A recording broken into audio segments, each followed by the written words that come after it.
kimanyi nti ogenda wa Katonda direct kubanga ebirungi byokoze nebyokoledde kanisa bibadde bingi. Mukyala Kayondo bw'otuuka wa Mukama Katonda njagala ompabirire omusajja gwe bayita Kamoga Properties eyanziba.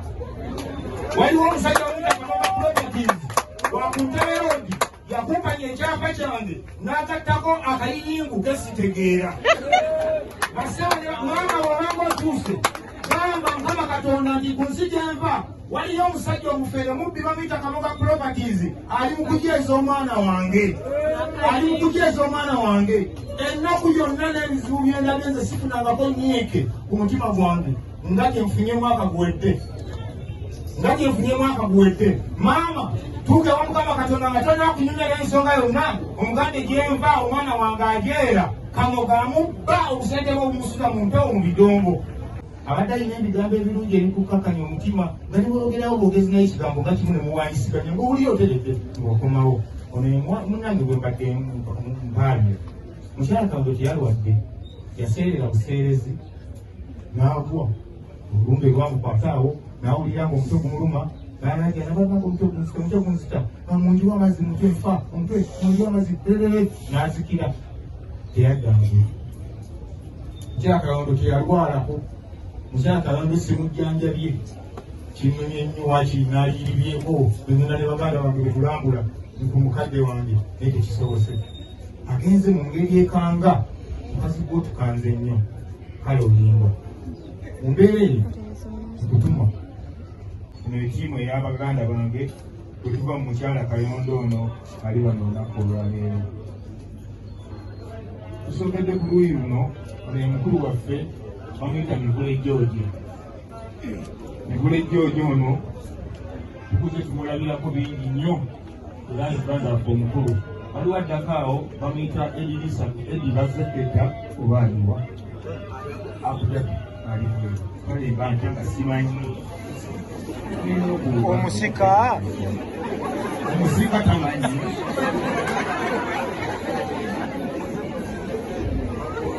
Ono yenna badawita tubeera ffenna e Kampala eyo era emirimu tugikwasaganya ffenna. Ono muganda wange Mbazira Tone wateesa embeera atuwalirizo tugatta twasinkana ne Mbazira Tone nga ye yaggwesaawo dda talinaawo taata yadde maama nga yakaza. Akati wajja nga butwogere ebigambo bibiri nga nkaalira ennaku ye sirina maama sirina taata nemugamba nti ono kamusalira amagezi era ne muyiyiza amagezi. Tokwata simu omusikayo bina ojja basobola mafia ojja basobola nemwanga zino ono Mbazira kamusalira amagezi. Lwalirumu ne mukwata ne mupirimpya ne muleeta wange wa Mukyala Kayondo nemuga Mukyala Kayondo yeba entikale tufunye omuganda waffe omulala akamanyi omutalina bazadde nono muzaale era Mukyala Kayondo wagendedde nga yazaala Mbazira ono Mukyala Kayondo nze mbadde oluusi tubeera nga tunyumyanyumya ogenda okulanga agamba munnange nno Mbazira anteeza emitwalo 3 kyokka ate nga ye Mbazira teyakiŋŋambye nemanya nti ono nayingira mu famire ng'ayiyiridde ddala era Mbazira weewale. Mukwano gwa bonna Mukyala Kayondo nga bwe muwulidde era nga bwe mubadde mumanyi ababadde bamumanyi abakulu n'abato nga buli omu amutwala nga bw'abazze era waafiiridde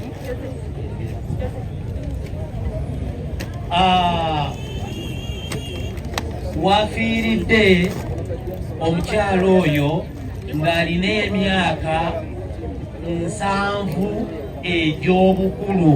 Yazaalibwa 1955 afudde 2025. Olumu olumuse mwami Kibudde ababuulidde era babyogedde byonna wano yagwa wansi ne Sunabeni abyogedde n'afuna obuzibu ku mutwe endooza n'emisiwa olumbe ne lumutwala. Sigenda kusinga waawo taata eddakiika 3 ze wampadde ziweddeko. Mukadde wo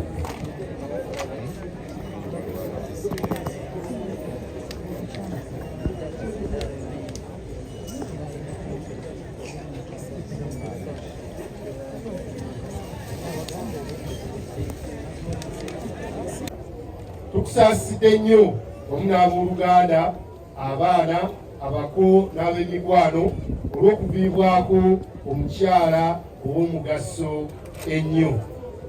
Tukusaasidde nnyo olw'okuviibwako maama mu kiseera mwabadde nga yakatandika okulaba ku bibala ebiva mu ggwe, ate nga kyeyoleka lwatu nti naawe obadde omwagala nnyo kitalo nnyo. Gavumenti ya Ssaabasajja Kabaka ewagira bannabitone nga ggwe, era ebawagira nnyo okulaba nga mukuza ebitone ate n'okuganyulwa eggwanga. Omulimu guno gutandikira waka, era kyetulaba mu Ssuuna Beni tukyebaliza nnyo nnyini ddala omugenzi maama kati omugenzi. Sisobodde kubeera nammwe olw'enteekateeka endala ezitasobola kujjululwa. Kyenvudde nsaba Oweekitiibwa Noah Kiyimba, minisita wa kabinenti, olukiiko n'ensonga ez'enjawulo mu ofiisi ya Katikkiro abatuuseeko obubaka bwange. Tubakwasa Omukama abagumye n'omwoyo gw'omugenzi, Omukama ng'agulamula agulamuze kisa. Ssaabasajja Kabaka awangaale nga n'envumbi ku bbega. Charles Peter Mayiga, Katikkiro. Gutusinze nnyo, gutusingire ddala. Ayi Ssaabasajja Kabaka, twakuumye bubi Walumbe n'atunyakulako omuzaanawo Prose Kayondo.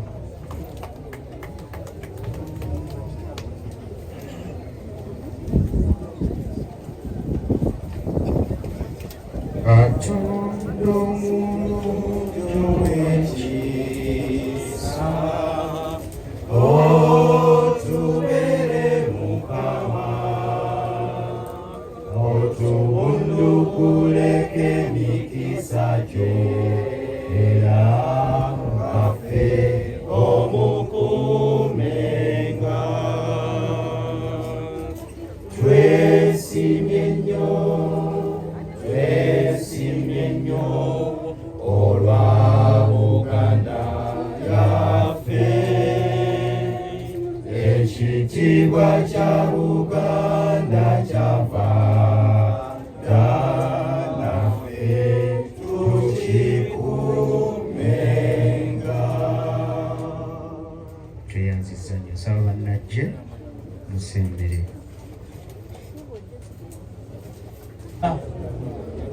Nga wandiika ebitontome n'okutontoma ye yennyini, era ne mu masomero gye yayita yonna yali abikola. Abadde ayiyiza amasomero kukwaya nga ziyiza ebitontome era ng'abawandikira n'obuzimbi ku sikiiti. Abadde atendeka mu kitongole kye bayita TASO, ng'atendekayo emizannyo egibudaabudaabo abalina obulwadde obwo obwa mukenenya, era ng'ayigiriza ne mu bibiina ebyenjawulo eby'abannakatemba. Abadde muzannyi wa Biga Uganda ku TV ez'enjawulo ne mu Krambit of Uganda, ekibiina ky'enkulembera eky'abannakatemba ate era abazinyi b'amazina ag'enjawulo okuva mu bitundu byonna eby'eggwanga. Abadde mu kibiina eky'abannajje ababadde wano olunaku lwa Proscovia Namata.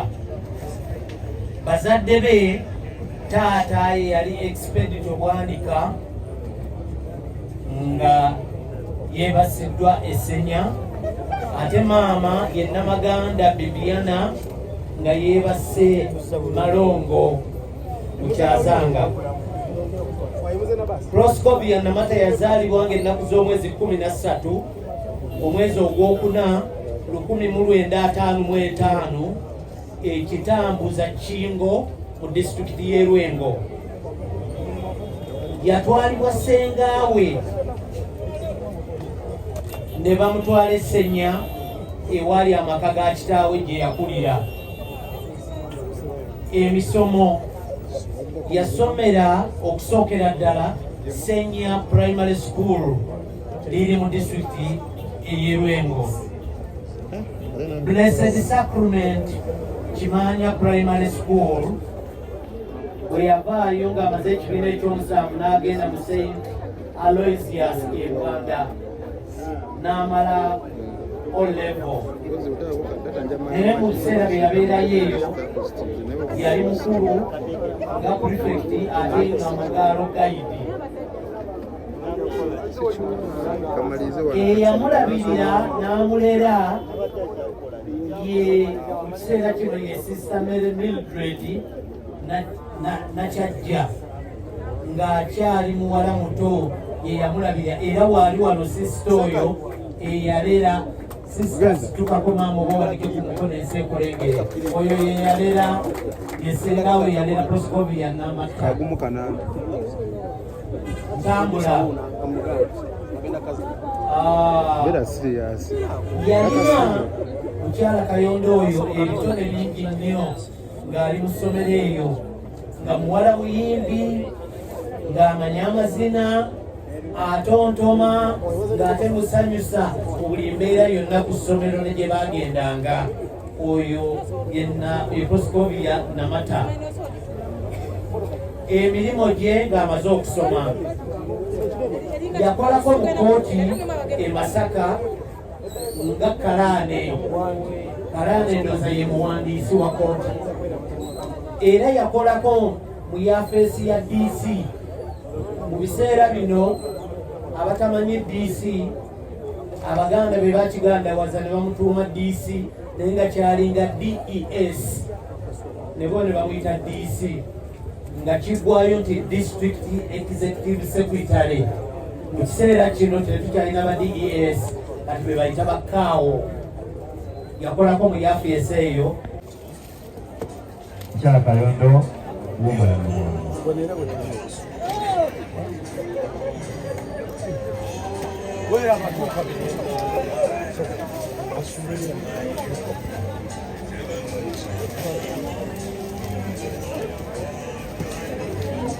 Muzikize mu kaseera kano olw'obudde mukulupade kibi kusaba osembere katono tufune ebyafaayo kubanga ensonga eri ate tunagitaaniza yonna. Nsaba mukulupade kibi osembere tufune